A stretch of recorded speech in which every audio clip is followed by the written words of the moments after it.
Anda suka? Tidak suka. Dan Anda suka atau tidak? Saya tidak suka karena sebelumnya saya sudah bilang itu tidak benar. Iya. Jadi berarti MK secara fundamental Iya, salah secara fundamental. Tapi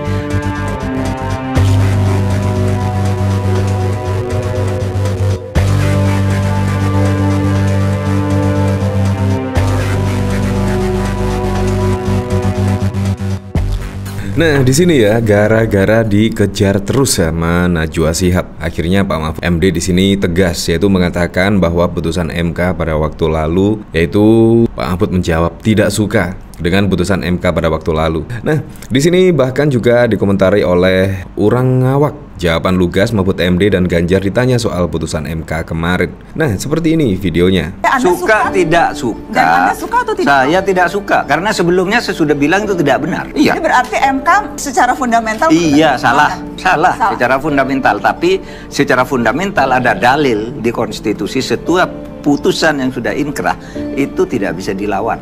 Yang salah aja ditindak, kan gitu. Kalau nggak ada salahnya kan gitu. Memang putusan MK pada waktu lalu sangat mengejutkan sekali, dan bahkan Pak Mahfud MD ketika menjalang putusan dari MK tersebut, bahkan Pak Mahfud MD tidak bisa MK membuat norma dan lain sebagainya lah di situ. Karena itu adalah kewenangan dari anggota DPR RI untuk mengubah, yaitu batas usia minimum capres dan cawapres di bawah 40 tahun. Nah, jadi di sini bahkan juga dari Profesor Yusril juga sependapat ya, kayaknya dengan Pak Mahfud MD di sini. Yusril, putusan MK cacat hukum, saya akan sampaikan ke Pak Prabowo. Kira-kira menyampaikan apa ke Pak Prabowo ya? Kalau kita lihat di sini, yaitu Gibran ketika lolos, maka Gibran akan dipinang oleh Prabowo Subianto lah. Skenarionya kemungkinan kurang lebih seperti itu. Jadi di sini berharap yaitu putusan MK di sini bisa meloloskan Gibran sebagai pendamping Pak Prabowo Subianto pada Pilpres 2024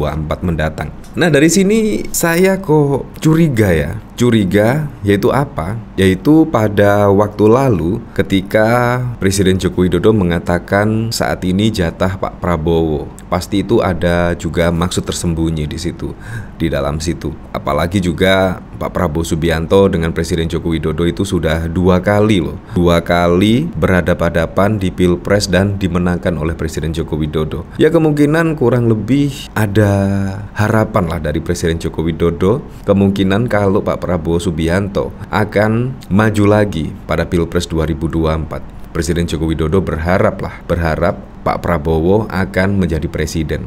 Nah, tetapi kenyataannya apa? Kenyataannya yaitu Ganjar Pranowo dideklarasikan sebagai capres. Dan bahkan pada waktu lalu ada berita yang menyebut Ibu Megawati tidak mau lah, yaitu Ganjar Pranowo menjadi cawapres Pak Prabowo Subianto. Bahkan ada kok videonya dan bahkan juga ada beritanya. Bahkan tidak mau ketika ada wacana yaitu untuk menduetkan Pak Prabowo Subianto dengan Ganjar Pranowo sebagai wakil. Di situ langsung tidak setujui oleh Ibu Megawati. Nah, akhirnya di sini menyeruak tiba-tiba Gibran akan dijadikan cawapres. Menurut saya ini sangat kejutan sekali, apalagi Gibran juga di bawah usia 40 tahun dan di situ artinya tidak bisa mendaftar sebagai cawapres. Tetapi setelah digugat di MK, ternyata usia cawapres boleh di bawah 40 tahun dengan syarat bla bla bla bla. Nah, disinilah kecurigaan saya mulai terbukti. Ya,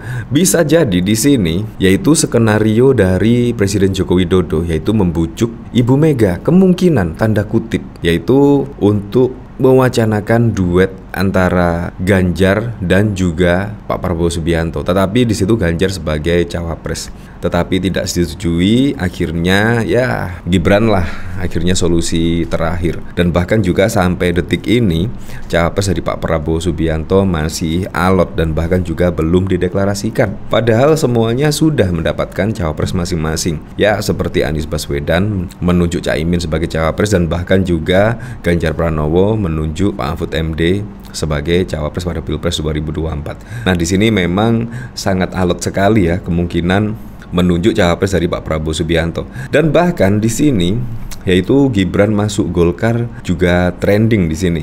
Nah, dari sini saya penasaran kira-kira komentar-komentarnya seperti apa ya di sini.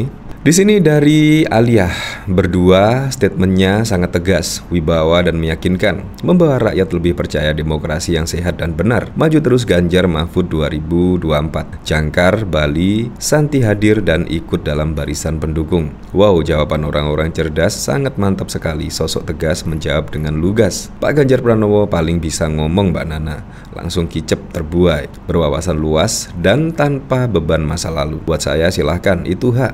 Pemikiran yang dewasa, tegas, ikhlas, keren. Lawan-lawan sebelah ketar-ketir. Enggak ya, besok kalau pas ada acara debat Capres dan Cawapres. Nah, di sini menurut saya sih yang paling cocok mendampingi Pak Prabowo Subianto, kalau menurut saya sih, yaitu Profesor Yusril. Menurut saya Yusril sangat tepat sekali, yaitu mendampingi Pak Prabowo Subianto, di mana Profesor Yusril itu kalau misal besok ada debat Cawapres, di situ Profesor Yusril sangat keren lah, yaitu sangat lugas sekali dan bahkan juga bisa dimengerti oleh orang-orang awam dan bicaranya pun juga tertata. Menurut saya Profesor Yusril menurut saya bisa mendampingi Pak Prabowo Subianto, karena menurut saya debat Capres dan Cawapres di situ sangat menentukan sekali.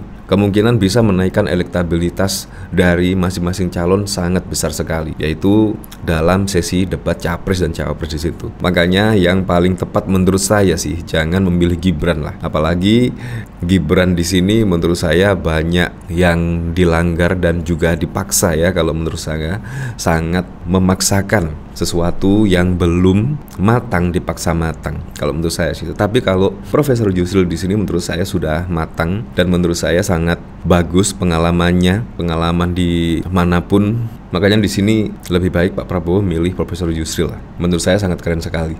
Nah, di sini Ketua Umum DPP Partai Bulan Bintang Yusril Issa Mahendra mengatakan pihaknya yang tergabung dalam Koalisi Indonesia Maju akan menyampaikan pendapatnya tentang putusan Mahkamah Konstitusi terhadap bakal calon Presiden Prabowo Subianto. Hal itu karena putusan MK tersebut disebut mengakomodasi Wali Kota Solo menjadi calon Wakil Presiden Cawapres pendamping Prabowo. Selaku pakar hukum tata negara, Yusril merasa perlu menyampaikan pandangannya kepada Prabowo terkait putusan tersebut jika ingin menggandeng Gibran. Menurut Yusril, putusan MK dengan nomor 90 PUU Romawi 21 2023 itu problematik dan cacat hukum karena ada penyelundupan di dalamnya. Dia pasti memberitahu Prabowo terkait konsekuensi keputusan MK.